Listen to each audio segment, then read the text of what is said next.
అందరికీ నమస్కారం. Welcome to Telugu world. ఇండస్ట్రీలో చాలా మంది హీరోయిన్స్ నటనకు ప్రాధాన్యత ఉన్న పాత్రలు ఎంచుకుంటూ దూసుకెళ్ళిపోతూ ఉంటారు. హీరోలతో సమానంగా క్యారెక్టర్ ఉండే కథలను ఎంపిక చేసుకుంటూ ఉంటారు. ఇప్పటికే చాలా మంది తమ నటనతో ఎన్నో అవార్డ్స్ కూడా సొంతం చేసుకున్నారు.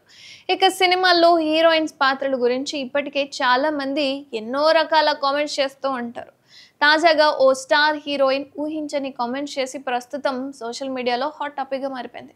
అలాంటి పాత్రలు చేయడం కంటే ఆంటీల పాత్రలు చేయడమే బెటర్ అంటూ కామెంట్స్ అయితే చేసింది.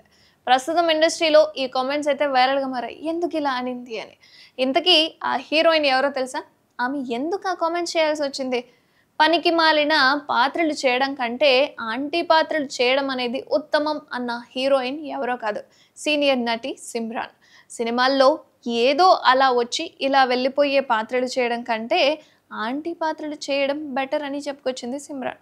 రీసెంట్గా ఆమె ఓ అవార్డుల వేదికపై ఆమె మాట్లాడుతూ, ఇటీవల నేను ఓ సినిమా చూశాను.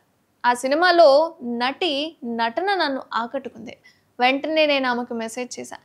తన నటన చాలా బాగుంది అని చెప్పుకొచ్చింది. కానీ ఆమె ఇచ్చిన రిప్లై చూసి షాక్ అయిపోయాను. ఆంటీ రోల్స్లో నటించడం కంటే ఇది ఎంతో ఉత్తమం అని రిప్లై ఇచ్చింది. ఆ మెసేజ్ నన్ను చాలా బాధించింది, చిన్నతనంగా అనిపించింది. ఇప్పుడు నేను ఆమెకు చెప్తున్నా, సినిమాల్లో పనికిమాలిన డబ్బా రోల్స్లో నటించడం కంటే ఆంటీ లేదా అమ్మ పాత్రలు చేయడం అనేది ఎంతో ఉత్తమం. ఏం పని చేసినా సరే మనం ఆత్మస్థైర్యంతో ముందుకు సాగాలి. మనపై మనకు నమ్మకం ఉండాలి. అప్పుడే మన పని కూడా అనుకున్న విధంగా పూర్తి చేయగలుగుతామని చెప్పుకొచ్చింది. అండ్ దేనిని కూడా అసలు చులకనగా చూడకూడదు అంటూ చెప్పుకొచ్చారు సిమ్రాన్. ప్రస్తుతం ఈ కామెంట్స్ అయితే సోషల్ మీడియాలో చాలా వైరల్గా మారాయి. అండ్ సిమ్రాన్ ఏ హీరోయిన్ను ఉద్దేశించి అన్నదా అని కూడా ఆరా తీస్తూ ఉన్నారు అభిమానులు. ఇక సిమ్రాన్ ఇటీవలే గుడ్ బ్యాడ్ అగ్లీ సినిమాలో చిన్న పాత్రలో నటించి మెప్పించింది. అయితే ఈ సినిమాలో అజిత్ హీరోగా నటించారు.